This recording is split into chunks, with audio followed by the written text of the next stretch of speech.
सब लोग रविदास जी की आज जयंती है तो इसी अवसर पर स्मृति चिन्ह उन्हें भेंट करें। नेक चंद पांडे जी, उदय नारायण जी, अतोक मिश्रा जी, मनीष जी, हम चाहेंगे आप लोग उनको भेंट करें। इसी क्रम में क्योंकि आज रविदास जयंती हम चाहते हैं हमारे पार्षद लवी गंभीर जी, जेपी पाल जी आए और अम्बेडकर जी की मूर्ति, अम्बेडकर जी की फोटो प्रियंका जी को भेंट करें। देर हो जाएगा, निकल जाओ।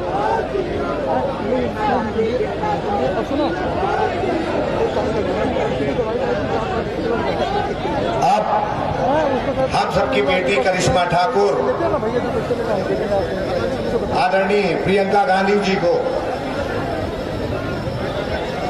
ये बाबा साहब का चित्र पार्षद देते हुए और करिश्मा ठाकुर मां दुर्गा का चित्र भेंट करेंगी आदरणीय प्रियंका गांधी जी को।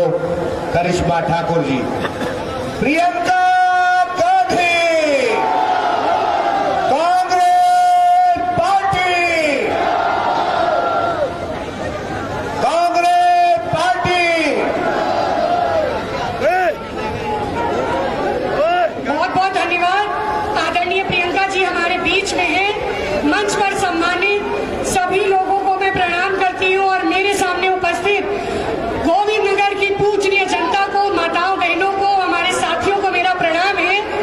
और क्योंकि प्रियंका जी को जाना है तो आपसे यही कहना चाहूंगी कि 2019 में करिश्मा ठाकुर ने गोविंद नगर का विधानसभा लड़ा था।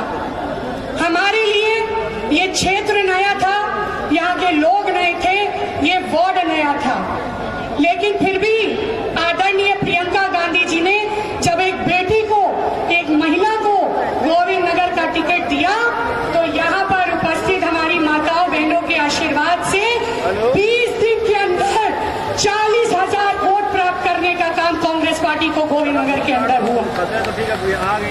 हमने आप लोगों से वादा किया था कि चुनाव का परिणाम कुछ भी हो, हम हारे या जीते, हम सदैव गोविंद नगर की जनता के बीच में रहेंगे और रहे हैं। और आपसे बस ये कहते हैं कि प्रियंका जी को, आदरणीय दीदी, आपका बस दीदी बस 2 मिनट का समय चाहेंगे। मैं आप लोगों से बस ये कहती हूँ कि हाथ उठाकर प्रियंका जी को ये बताइए कि इस बार गोविंद नगर का आशीर्वाद कांग्रेस पार्टी के साथ है या नहीं है। दोनों हाथ ऊपर करके बताइए प्रियंका जी को, प्रियंका गांधी। बस अपनी नेता को मैं आमंत्रित करती हूँ और ये कहूंगी कि फैसला जो भी हो मंजूर होना चाहिए, फैसला जो भी हो मंजूर होना चाहिए, इश्क हो या जंग भरपूर होना चाहिए। बहुत बहुत धन्यवाद आदरणीय प्रियंका जी, आपका गोविंद नगर की धरती पर बहुत बहुत स्वागत है। अब प्रियंका जी को सुनने के सब बेताब हैं। आदरणीय प्रियंका जी। बहनों भाइयों, मंच पर उपस्थित सभी कांग्रेस पार्टी के नेतागण, आपकी प्रत्याशी करिश्मा जी, आप सबका इस सभा में बहुत बहुत स्वागत। मैं जानती हूँ आप काफी समय से इंतजार कर रही हैं। महिलाएं, मुझे शायद अंधेरा हो गया तो दिख नहीं रही है कि कितनी है, लेकिन मैं जानती हूँ कि आप बहुत समय से इंतजार कर रहे हैं, दोनों भाई और बहन। और मैं आपको सबसे पहले धन्यवाद देना चाहती हूँ कि मेरा आपने इंतजार किया और मेरी बात सुनने के लिए आप यहाँ आए हैं। देखिए, चुनाव कुछ ही दिनों में है। आप सब मेरे से अच्छी तरह जानते हैं कि परिस्थितियां क्या हैं और आपकी समस्याएं क्या हैं। आपकी समस्याएं महंगाई, बेरोजगारी, किसानों की जो समस्याएं हैं, महिलाओं पे जो अत्याचार है, आपकी शिक्षा और सेहत की जो सुविधाएं हैं, ये आपकी समस्याएं हैं।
कर रहे हैं। आज कौन लाइन में खड़ा है? सिर्फ और सिर्फ ये सरकारें, भाजपा की केंद्र की सरकार और प्रदेश की सरकार अमीरों के लिए चलती है, अपने बड़े बड़े उद्योगपति मित्रों की मदद के लिए चलती है, उनके लिए लोन भी माफ, उनके लिए पॉलिसी भी बनती है। छोटे और मध्यम उद्योगों के लिए कुछ नहीं बन रहा है, गरीबों के लिए कुछ नहीं है। इन्होंने बजट निकाला, बजट में इन्होंने छोटे और मीडियम बिजनेस के लिए कुछ नहीं, मिडिल क्लास के लिए कुछ नहीं, गरीबों के लिए कुछ नहीं, सिर्फ दो चीजों के सहारे चल रहे हैं। सबसे पहला, जितने भी राजनीतिक दल आज उत्तर प्रदेश में चल रहे हैं, आपके सामने आकर प्रचार कर रहे हैं, धर्म और जाति के आधार पर प्रचार कर रहे हैं। सबसे पहला उनके लिए यही मुद्दा है। उनको मालूम है कि चुनाव आएगा, आपसे वोट, अपने जज्बातों पे आपसे वोट मांगेंगे, वोट मिलेगा, आगे बढ़ जाएंगे। बस 5 सालों में काम दिखाने की कोई जरूरत नहीं है, आपकी मदद करने की, आपकी समस्याओं को सुलझाने की कोई जरूरत नहीं है, क्योंकि आपने जवाबदेह नहीं बनाया है। क्योंकि वो सोचते हैं कि धर्म के आधार पर, जाति के आधार पर वोट मिल जाएगा, नैया पार हो जाएगी, फिर से सरकार बन जाएगी। ये स्थिति है राजनीति की आपके प्रदेश में। दूसरी बात, इन्होंने आपको एक बुरा राशन पकड़ा दिया, महिलाओं को एक गैस सिलेंडर पकड़ा दिया, थोड़े बहुत पैसे आपके खाते में डाल दिए, आपको इन चीजों पर निर्भर बना दिया, आपको रोजगार नहीं देंगे। सुन लीजिए ध्यान से, नारे मत मारिए, सुन लीजिए ध्यान से, सुन लीजिए ध्यान से, बहुत महत्वपूर्ण बात कह रही हूं मैं। आपको रोजगार नहीं देंगे, महिलाओं को सक्षम नहीं बनाएंगे, छोटे दुकानदार और छोटे बिजनेस और मध्यम बिजनेस की मदद नहीं करेंगे। ये चाहते हैं कि आप इनके एक बोरे राशन पर और थोड़े बहुत पैसों पर निर्भर रहें। ये चाहते हैं कि आपका विकास ना हो। यहाँ आकर बड़ी बड़ी बातें करते हैं लेकिन विकास नहीं करते। आपको आत्मनिर्भर बनाना नहीं चाहते हैं, क्योंकि जिस दिन आप आत्मनिर्भर बन जाएंगे, आप सवाल उठाना शुरू करेंगे। आप उनसे पूछेंगे कि आप हमारे मंच पे आकर धर्म की बात करते हैं, जाति की बात करते हैं, ठीक है, लेकिन हमारा पेट कैसे भरेगा? आज आप पूछ नहीं रहे ये सवाल, और मैं इसलिए यहाँ खड़ी हूँ कि मैं चाहती हूँ कि आप ये सवाल पूछना शुरू करें। यहाँ जितने भी छोटे दुकानदार हैं, पूछें क्या गुनाह किया था आपने कि आप पे नोटबंदी थोपी गई, आप पे जीएसटी थोपी गई, कोरोना और लॉकडाउन में सबसे बड़ी मुसीबतें आपने झेली, लेकिन आपके लिए कोई आया नहीं मदद करने के लिए। आपकी इतनी रत्ती भर सहायता नहीं हुई, कोई सपोर्ट स्कीम नहीं हुई, आपके लोन माफ नहीं हुए। आप तब भी बिजली के बिल भर रहे थे जब कोरोना का लॉकडाउन था, आपकी कमाई नहीं हो रही थी, स्कूल की फीस आप भर रहे थे, आप बिजली की बिल भर रहे थे। किसी ने कोई छूट दी आपको? क्यों नहीं दी? सुन लीजिए, आप कानपुर के लोग हैं। एक समय में ये शहर दिल्ली से बड़ा होता था, यहाँ बड़े बड़े उद्योग होते थे, रोजगार होते थे। कोई अंबानी अडानी आपके लिए रोजगार नहीं बनाएगा। रोजगार बनाने वाले यही खड़े हैं, छोटे मैन्युफैक्चरिंग यूनिट, छोटे उद्योग, मध्यम उद्योग, यही रोजगार बनाते हैं। क्यों मदद नहीं हो रही है इनकी? क्यों रोजगार नहीं बन रहे हैं? ये सरकार लाखों पद खाली छोड़े हैं। 5 सालों से 12 लाख सरकारी पद खाली है, क्यों नहीं भरे? क्या उनको नौजवान नहीं दिख रहे हैं बेरोजगार इस प्रदेश में? इस प्रदेश में सबसे ज्यादा बेरोजगार नौजवान हैं।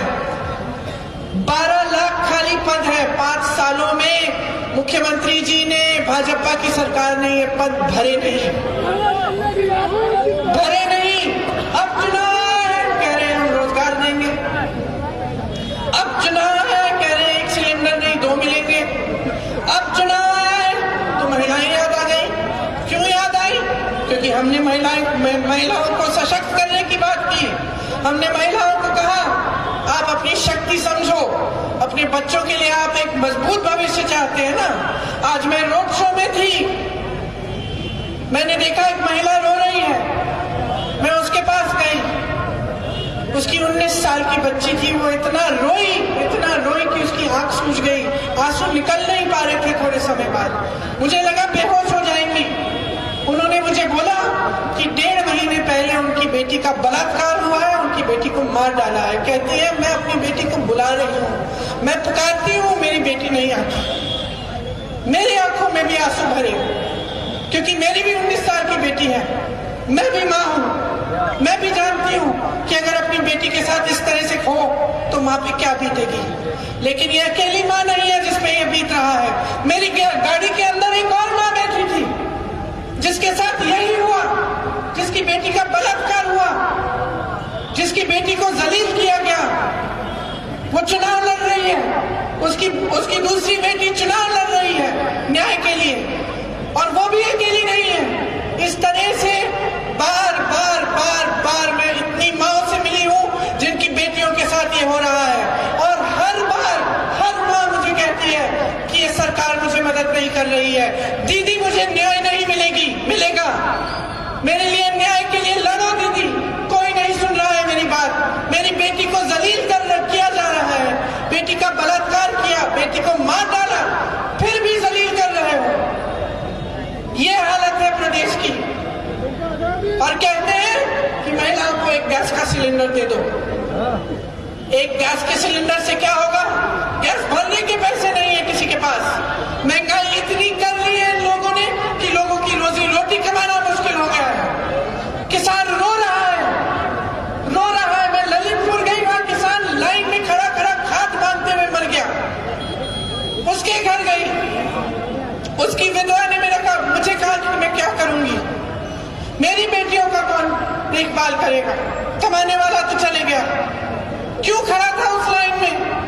बहुत दिनों बाद बारिश आई थी, बहुत दिनों बाद आशा जागी कि इस बार मेरी खेती हो जाएगी।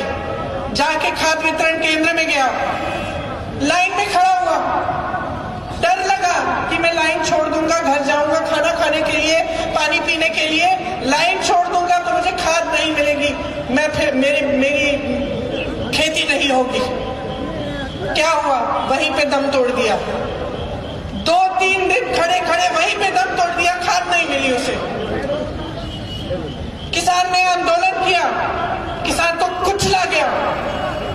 अपनी जीप में मंत्री का बेटा आया, सबके सामने हजारों गवाह हैं, 6 किसानों को कुचल डाला। सरकार ने क्या किया? इस सरकार ने, जो मोदी जी कहते हैं, योगी जी कहते हैं कि आपकी सरकार है, इस सरकार ने आपके लिए क्या किया? मैं बताती हूँ क्या किया। मंच पर प्रधानमंत्री जी, मुख्यमंत्री जी उसी मंत्री के साथ आज भी खड़े होते हैं। रिहा कर दिया उसको, उसके बेटे को जमानत मिल गई है, रिहा कर दिया उसको। और जिन परिवारों से मैं मिली, जिन किसानों की मौत हुई, उनके परिवारों को कौन देखेगा, उनको कौन पूछेगा? मैं पूछना चाहती हूं, क्यों सो रहे हो? क्या दे रही है ये सरकार तुमको? निर्भर कर रही है एक बोरे राशन पे, और आप जाग नहीं रहे हो। जागो मेरी बहनों, जागो मेरे भाइयों, जागो यहाँ के नौजवानों, जागो। तुम्हें गुमराह किया जा रहा है। किसी नेता का धर्म इतना बड़ा नहीं होता कि वो जनता की सेवा ना करे। सबसे बड़ा धर्म यही है हर नेता का। किसी धर्म ने नहीं सिखाया है, किसी धर्म ने नहीं सिखाया कि लोगों का बंटवारा करो। चाहे वो हिंदू धर्म हो, मुसलमान धर्म हो, सिख धर्म हो, बौद्ध धर्म हो, जैन धर्म हो, सब धर्मों ने यही कहा है, सेवा सर्वोपरि है। तो जो आपके सामने धर्म की बात करते हैं, उनसे कहिए पहले सेवा करके दिखाओ, पहले सेवा करके दिखाओ। 5 सालों में क्या किया है हमारे लिए, ये बता के दिखाओ। कुछ नहीं बता पाएंगे बहनों और भाइयों, मुंह बंद हो जाएगा उनका। क्योंकि जब भी आपके सामने आते हैं, आपको गुमराह करने की कोशिश करते हैं। कहते हैं हम फंड ट्रांसफर कर देंगे, कोई कहता है 15 लाख रुपए मिल जाएंगे। आपको तो नहीं मिले ना, फिर भी आपने वोट दे दिया, फिर भी आपने भरोसा किया। लेकिन समझ लो कि अगर 5 साल और आपने गवा दिए तो ये जो नौजवान यहाँ खड़े हैं इनको रोजगार कभी नहीं मिलेगा। ये जो महिलाएं यहाँ बैठी हैं ये सुरक्षित कभी नहीं होंगी। मन बनाइए, ये राजनीति जो है ना ये आपके लिए होनी चाहिए, एक दूसरे को आगे बढ़ाने के लिए नहीं। जितने भी नेता आकर आपके सामने अपने बढ़ावे की बात करते हैं, सिर्फ और सिर्फ सत्ता चाहते हैं, किसी भी हालत में सत्ता मिल जाए, खरीद के मिल जाए, पैसे बांट के मिल जाए, वोटों के समय धार्मिक जज्बात उभार के मिल जाए, किसी भी तरह से सत्ता में रहना है, बस यही लक्ष्य है इनका। समझ लीजिए, अच्छी तरह से समझ लीजिए, ये कांग्रेस पार्टी पिछले 3 सालों के लिए आपके लिए लड़ रही है, सड़कों पे लड़ रही है। जहां आप पर मुसीबत आई हम सब आपके पास पहुंचे, किसानों के पास पहुंचे, बेरोजगारों के पास पहुंचे, महिलाओं के पास पहुंचे, जहां बलात्कार हुआ, जहां कत्ल हुआ हम पहुंचे। अब क्यों पहुंचे? क्योंकि हम अपनी जिम्मेदारी और अपना धर्म समझते हैं। हम समझते हैं कि सेवा ही हमारा धर्म है, कि आपने हमें यहाँ बिठाया है, आप नहीं होते तो हमने की है। अब यही बात भाजपा के नेताओं को समझाओ, यही बात समझाओ और अपने कानपुर को एक बार फिर सक्षम बनाओ। यहाँ के बिजनेस, यहाँ के छोटे दुकानदार, यहाँ के नौजवान, यहाँ की महिलाएं, सबको सक्षम बनाओ, सबका विकास कराओ। यही आपका धर्म है, आपकी जिम्मेदारी है। आपके बच्चों के प्रति आपकी बहुत बड़ी जिम्मेदारी है, उनका भविष्य बनाना है, उनका भविष्य इन बातों में मत गवाओ। यही कहने आई हूं मैं आप सबसे। मैं जानती हूं कि आप मेरी बात ध्यान से सुन रहे हो, क्योंकि मैं जानती हूं कि आप मेरी नीयत को समझते हो। आप में बहुत विवेक है, आपने देखा है कि कौन लड़ रहा है आपके लिए, दिन रात हम लड़ रहे हैं। हमारी नीयत आप पहचानते हैं। मेरे परिवार के सदस्य शहीद हुए इस देश के लिए, कभी नहीं कहते हम इसको, इस बात को कभी नहीं आगे लाते, लेकिन आज मैं आपके सामने कह रही हूं, सेवा करते करते शहीद हुए और हर रोज उनको दलील किया जाता है, क्योंकि इनको शहादत के बारे में कुछ नहीं मालूम है, कुछ नहीं मालूम है, सिर्फ खोखली बातें करते हैं। इनको ये नहीं मालूम है कि जब दिल सचमुच इस देश के लिए धड़कता है, उस जज्बात को नहीं समझते हैं। सब खोखला है, सब नाटक है। चुनाव आता है सब शुरू, चुनाव खत्म होता है सब गायब। जब चुनाव आता है उत्तर प्रदेश का भ्रमण, पंजाब का भ्रमण, गोवा का भ्रमण, चुनाव नहीं होता तो अमेरिका, पाकिस्तान, कनाडा, सारे देश का भ्रमण हो गया। यहाँ किसान का बकाया 14,000 करोड़ है, 16,000 करोड़ के 2 हवाई जहाज है मोदी जी के, 2 हवाई जहाज। इनके उद्योगपति दोस्तों के लिए सारे PSU बेच डाले, और जो नहीं बिके उनकी बेचने की योजना शुरू। क्यों बेचे जा रहे हैं, और वो भी सिर्फ 2 लोगों को?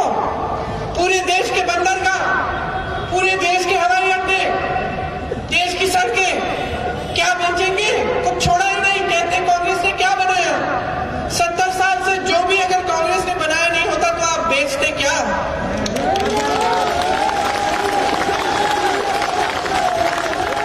उन्हीं पब्लिक सेक्टर यूनिट से, उन्हीं से आपके रोजगार पैदा होते थे। रेलवे से रोजगार, जितने BHEL जितने भी है वो रोजगार बनाते थे। ये स्थिति है, आप समझ लीजिए, पहचान लीजिए कि आपके सामने क्या हो रहा है। अगर आप आज नहीं पहचानेंगे तो आप अपने प्रदेश को 5 साल बर्बादी के कगार पे ले जाएंगे। तो मैं आपसे आग्रह करती हूँ, करिश्मा उसकी छोटी बच्ची है, कहाँ है करिश्मा? छोटी बच्ची है, लेकिन दिन रात आपके लिए काम करती है, आपके लिए समर्पित है। ये महिला है, संघर्ष करना जानती है, आपके दर्द को समझती है, ये आपको नहीं छोड़ेगी। चुनाव में इसको जिताओ, कांग्रेस को जिताओ,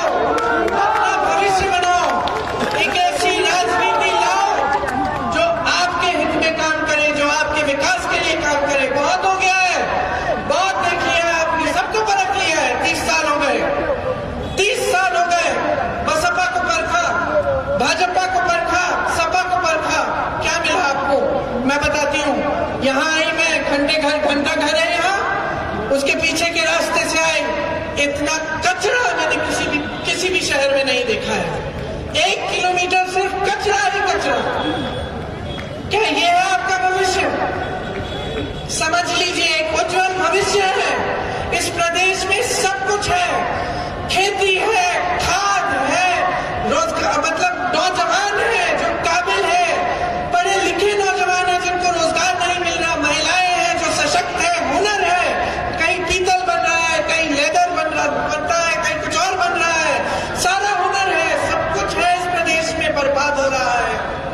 अपनी जिम्मेदारी समझो, इस प्रदेश को बचाओ, इस प्रदेश को सही रास्ते पे लाओ, विकास के रास्ते पे लाओ।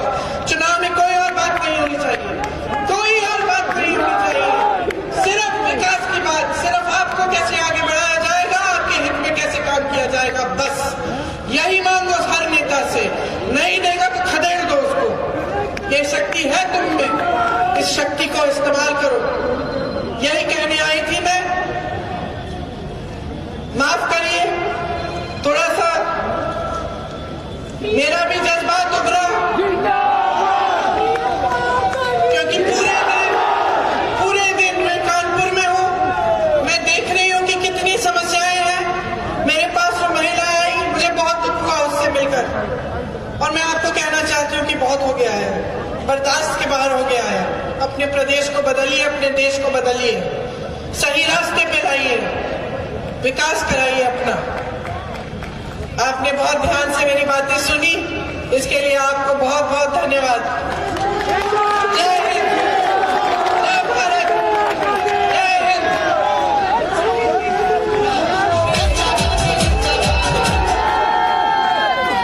आपने बताया क्या? आपने बताया क्या विषय में?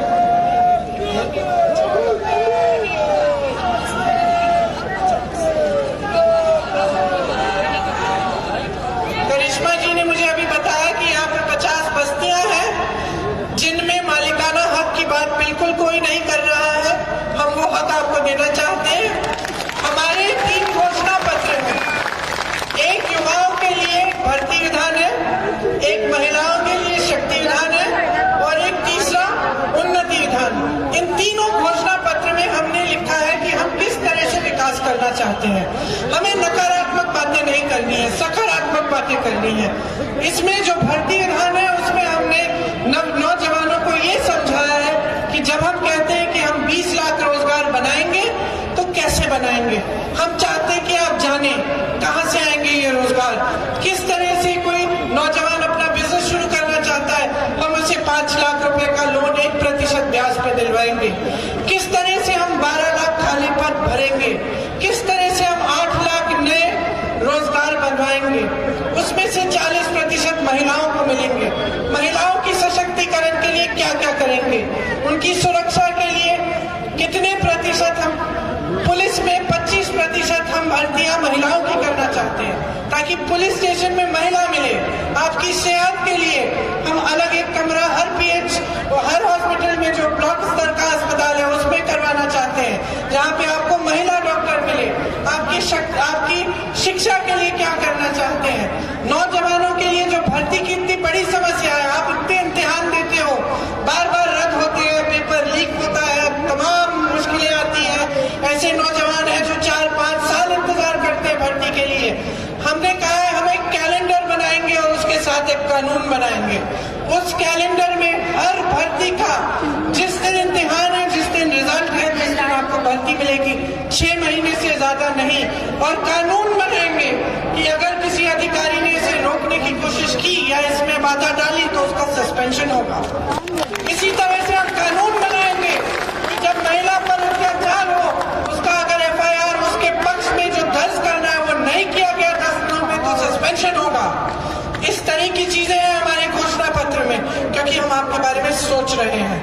हम आपको बताना चाहते हैं कि एक राजनीति है जो आपके बारे में सोचती है, जो आपका विकास चाहती है और आपके लिए काम करना चाहती है। तो जरूर ऑनलाइन और जहां भी आपको उपलब्ध हो, हमारे कांग्रेस के जितने भी ऑफिस है उसमें से ये घोषणा पत्र लेकर इनको जरूर पढ़िए और समझिए कि कैसी कैसी चीजें आपके लिए हो सकती हैं अगर सही सरकार की नीयत ठीक हो। तो आपको बहुत बहुत धन्यवाद, बहुत ध्यान से आपने मेरी बातें सुनी। जय